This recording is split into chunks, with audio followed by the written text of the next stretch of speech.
Tumsifu Yesu Kristo. Uhuru wa Yesu, mola yaseba, tuitikie wote Yesu. Roho Mtakatifu wa Yesu ananena na ulimwengu. Pinga ushoga na roho zote za kuzimu na kuziombea kwa jina la Yesu. Lakini pinga roboti aliyeingia duniani kwa kisingizio cha kukua kwa sayansi na teknolojia. Ni sanamu huyo. Kwanza tuanze na sala ya ufalme wa Yesu inayotoka katika kitabu cha Mathayo sura ya 6 mstari wa 9 hadi wa 13. Baba yetu uliye mbinguni, jina lako litukuzwe, ufalme wako uje, mapenzi yako yatimizwe hapa duniani kama huko mbinguni.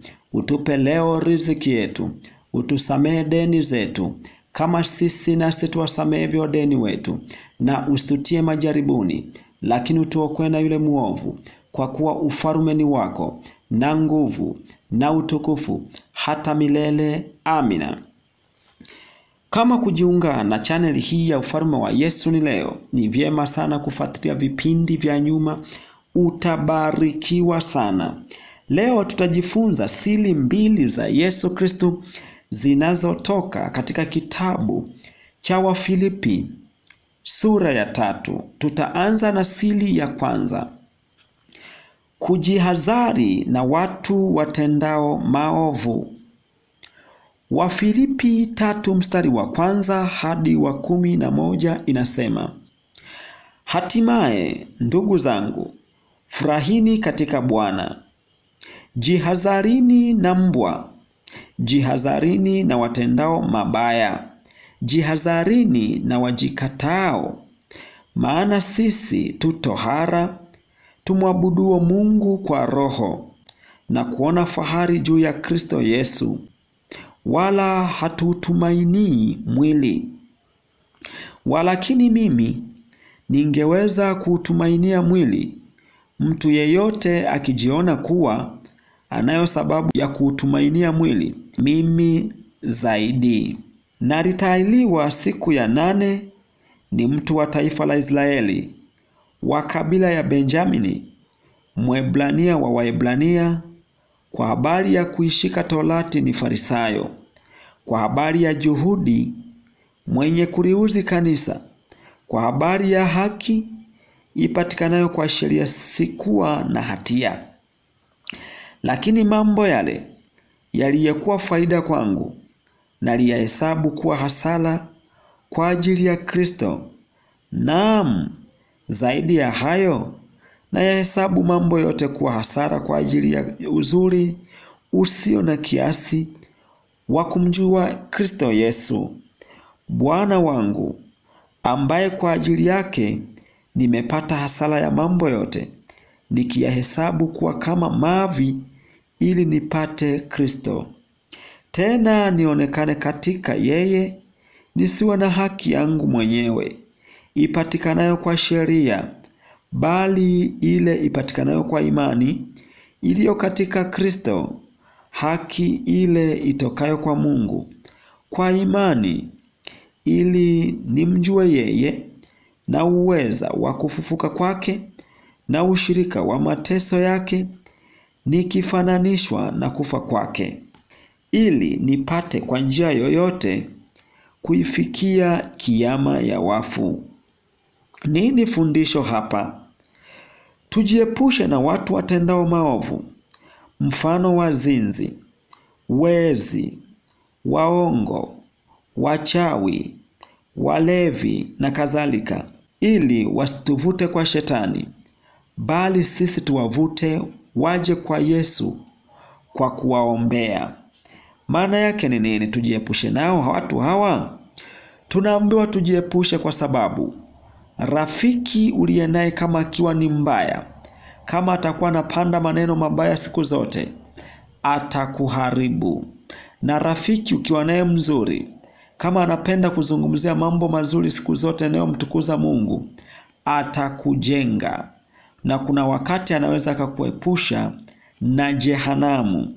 Paulo mtumishi wa Mungu, mtumwa wa Yesu, anatuambia tujiepushe nao watu kama hawa. Jambo la pili, Pia tunaambiwa tumtafute sana Yesu na ufalme wake kuliko mali, maana ukimpata Yesu Kristo umepata vyote. Maana yake ni nini?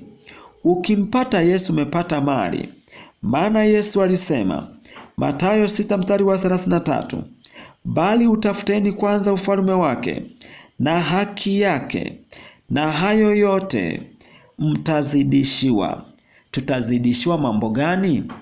Pesa, chakula, nyumba, viwanja, mashamba, mavazi, marafiki, mahitaji yote ya mwili, dhahabu, madini, kila kitu ambacho Mungu alikiumba katika dunia hii, alikiumba kwa ajili yetu.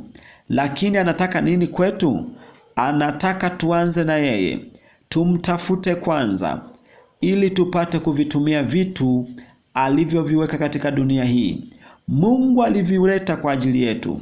Kinachopaswa tusivitumikie vitu na kuvisujudia, bali tumsujudie Mungu pekee aliyeviumba.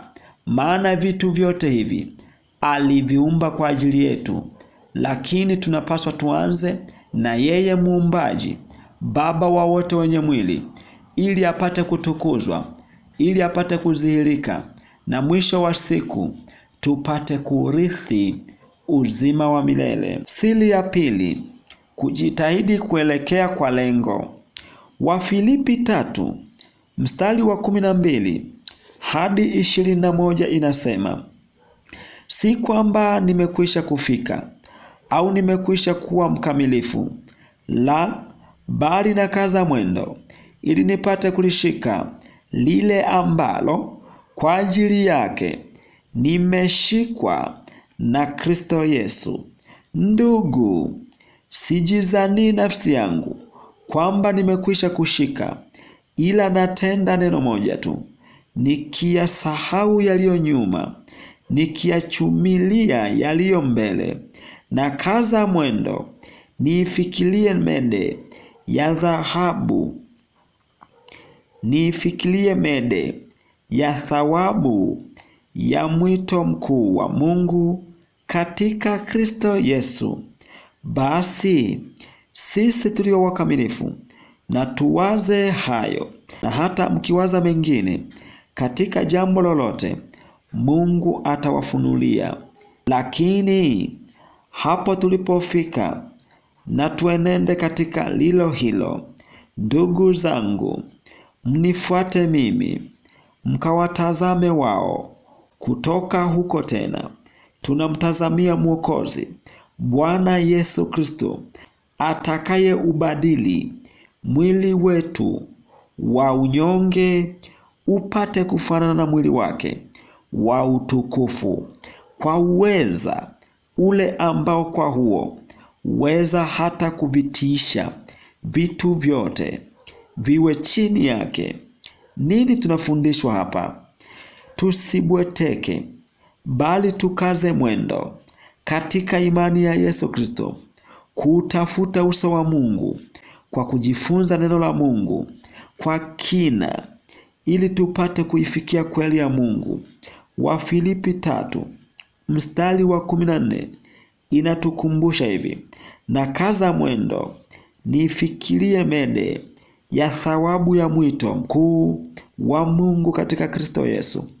Paulo alisema neno hili pamoja na kuwa na vitabu vingi, Paulo na kutumiwa na Mungu kutoa maneno mengi katika Injili takatifu ya Yesu Kristo na kuandika vitabu, nyaraka nyingi, bado alikuwa anakiri kabisa kwa kinywa chake.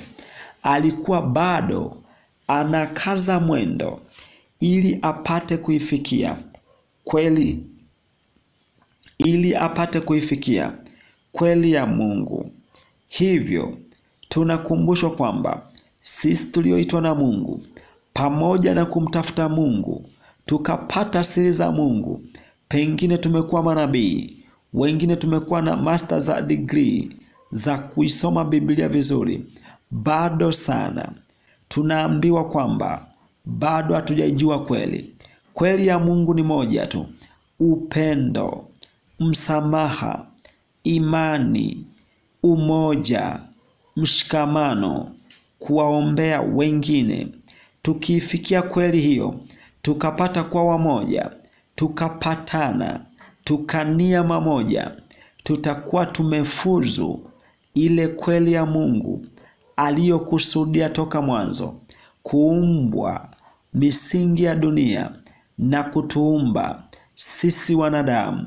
Utengano hautakiwi onekane kwetu, madhaifu, hofu, madhehebu na udini kati yetu. Maana Mungu hana udini. Mungu ni baba wa wote wenye mwili. Hivyo tunatakiwa tuombeane, tuwe shirika katika Yesu Kristo, na tukimfurahia Yesu Kristo na kumtukuza, maana ametulipia deni. Kama ni mateso, aliteswa mara moja ili tupate kuishi. Kama ni mauti, alikufa mara moja ili tupate kuishi. Kama ni maumivu, aliumizwa mara moja ili tusipate kuumizwa tena. Kama ni amani, aliteseka mara moja ili tupate amani. Kwa hiyo tunatakiwa tukaze mwendo, tuitafute kweli kwa bidii, tukimwomba Roho Mtakatifu azihirike katika ulimwengu wote, katika mioyo yetu, atupatanishe kwa juhudi, tupate kunena mamoja. Ombi. Yesu Kristo, msaada wa wanyonge, tusaidie watu wako duniani. Ombi. Yesu Kristo, msaada wa wanyonge, tusaidie watu wako duniani. Tuwe na ufahamu wa kiundani kuhusu siri za ufalme wa Mungu, ili tupate kuifikia kweli ya Mungu wa mbinguni. Amina. Asanteni kwa kunisikiliza. Mungu ibariki Tanzania. Mungu ibariki Afrika. Mungu ibariki dunia yote na mataifa yote duniani. Amina.